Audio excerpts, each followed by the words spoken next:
Chapter 11.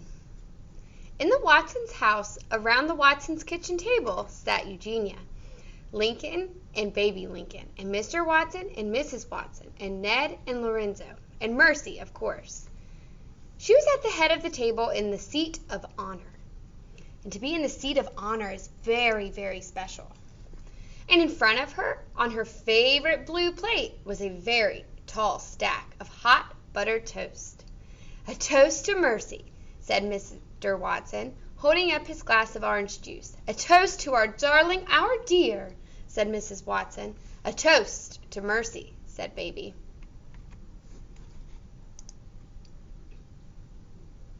There they are, all at the table.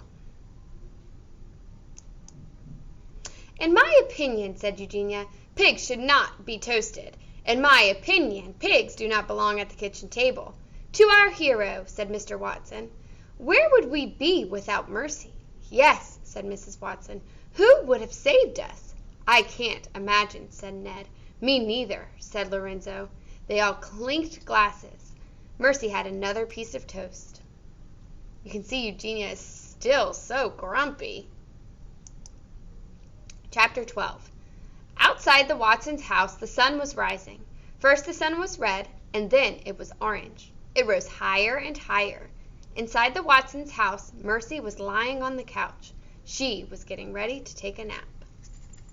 She looked so comfortable. "Bright, bright is the morning sun," sang Mr. and Mrs. Watson together. "But brighter still is our porcelain wonder." She smiled. She closed her eyes. She was asleep before Mr. and Mrs. Watson even finished the song. The end. What a fantastic book!